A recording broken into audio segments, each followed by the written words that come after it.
నిర్గమకాండము 23వ అధ్యాయము మరొక శ్రేష్టమైన ప్రాముఖ్యమైన అధ్యాయం. ఈ అధ్యాయములో కూడా దేవుని యొక్క న్యాయ విధులను ప్రాముఖ్యంగా మనకు కనపడుతుంది. మనము ఎలాగ పాటించాలి దేవుని ఎడల మనుషుల ఎడల అనే విధులను గురించి ప్రాముఖ్యంగా ఈ అధ్యాయం మాట్లాడడం అనేది విశేషము. మనము లేని వార్తను పుట్టించకూడదు. అన్యాయపు సాక్ష్యం పలుకుటకు దుష్టునితో కలవకూడదు. వాద్యమాడువాడు బీదవాడైనను వాని ఎడల పక్షపాతము చూపించకూడదు. అలాగే నీ శత్రువులు ఎద్దైనా గాడిదనైనా ఒకవేళ తప్పిపోచుండగా నువ్వు చూసినప్పుడు దాన్ని నువ్వు తోలుకొనొచ్చి అప్పగించవలెను. అబద్ధమాడకూడదు. అలాగే మనము నిరపరాధులను నీతిమంతులను చంపకూడదు. నేను దుష్టుని నిర్దోషముగా ఎంచవాడను కాను అని ప్రభు సెలవిస్తున్నారు. లంచం తీసుకోనకూడదు. పరదేశిని అస్సలు బాధింపకూడదు. ఎందుకంటే మీరు కూడా ఒకప్పుడు పరదేశులుగానే ఐగుప్తులో ఉన్నారు కదా. కాబట్టి ప్రభు ఈ మాటలు జ్ఞాపకం చేస్తూ మరొక శ్రేష్టమైన మాటను జ్ఞాపకం చేశారు. 6 సంవత్సరం మీరు పంటను మీరు సమృద్ధిగా తినవచ్చు, కానీ 7వ సంవత్సరము ఆ పంటని ఇదిగో విడిచిపెట్టవలెను, భూమికి విడిచిపెట్టవలెను. అది బీదలైన వారు దాన్ని సమకూర్చుకొని తినవలెను. ఒకవేళ బీదలు తినిన తర్వాత మిగిలితే మృగములకు పశువులకు దాన్ని విడిచిపెట్టవలను. కానీ 7వ సంవత్సరం పంట నాది గనుక మీరు తినడానికి వీలు లేదు. 6వ సంవత్సరమే సమృద్ధైన పంట నేను ఇస్తాను గనుక మీరు భద్రపరుచుకొని 6 సంవత్సరములు సమృద్ధిగా మీరు తినవచ్చని ప్రభు సెలవిస్తున్నారని మీకు మనవి చేస్తున్నా. అలాగే 6 దినములు మీరు పని చేయొచ్చు, 7వ దినమున మీరు విశ్రాంతి తీసుకోవాలని ప్రభు మనవి చేస్తున్నా. అంత మాత్రమే కాదు, సంవత్సరములో 3 సార్లు ప్రాముఖ్యమైన పండుగలు నాకు ఆచరించాలి.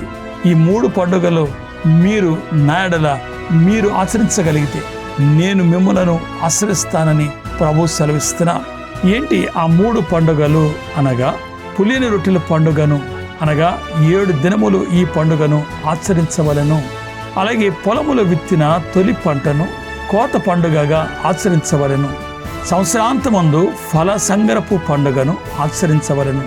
ఇట్లు 3 మార్లు పురుషులందరూ కూడా దేవుని సన్నిధికి వెళ్ళవలెనని ప్రభు ఈ మాట సెలవిస్తున్నా, మీకు జ్ఞాపకం చేస్తున్నా. భూమి యొక్క ప్రథమ ఫలము దేవునిది గనుక మొదట దేవునికి మనము అర్పించవలను అనే సంగతిని మనం జ్ఞాపకం చేసుకోవాలి. అంత మాత్రమే కాదు, ఎప్పుడు మీరు మందిరముకు వెళ్ళినా యెహోవా మందిరముకు ఒట్టి చేతులతో రాకూడదు. దేవుని కొరకు అర్పణలను అర్పించవలను అని వాక్యం సెలవిస్తుంది. ఈ అధ్యాయంలో ప్రాముఖ్యమైన విధిగా కనపడుతుందని మీకు మనవి చేస్తున్నాను. మేక పిల్లను దాని తల్లి పాలతో ఉడకబెట్టకూడదు. అలాగే త్రోవలో నీకు ముందుగా నా దూతను పంపించున్నాను. ఆయన సన్నిధిని జాగ్రత్తగా మీరు ఉండాలి. ఆయన మాట మీరు మీరకూడదు, వినాలి. ఆయన కోపం రేపించకూడదు. నా నామము ఎందుకంటే ఆయనకు ఉన్నది అని ప్రభు సెలవిస్తున్నా. నీవు నా మాట జాగ్రత్తగా విని నేను చెప్పిన చేసిన ఎడల నేను నీ శత్రువులకు శత్రువుగా నీ విరోధులకు విరోధిగా నేను ఉంటాను అని ప్రభు ఇక్కడ సెలవిస్తున్నారు. నీ దేవుడిని యెహోవాను సేపవలను. అప్పుడు నీ ఆహారమును నీ పానీయమును నేను దీవిస్తాను అని ప్రభు సెలవిస్తున్నారు. నీకు ఏ రోగము కూడా కలగనీయకుండా కాపాడువాడను నేను అని ప్రభు జ్ఞాపకం చేస్తున్నారు. అంత మాత్రమే కాదు, నీ దినము లెక్క సంపూర్తి చేసేదను అని ప్రభు మాట్లాడుతున్నారు. గనుక ప్రియమైన దేవుని పిల్లలారా, 23వ అధ్యాయములో మన కనపడే ఈ సారాంశము మనం జాగ్రత్తగా గమనించినట్లయితే మనకి అనేక సంగతులను అనేక విధులను ప్రభు ఈ యొక్క సంగతిలో నేర్పిస్తూ ఉన్నారు. వాస్తవానికి మనం ధర్మశాస్త్ర కింద లేకపోయినప్పటికీ అనేక విధులు నేటి కాలంలో కూడా మనం పాటించవలసినవి కొన్ని కనపడుతున్నాయి.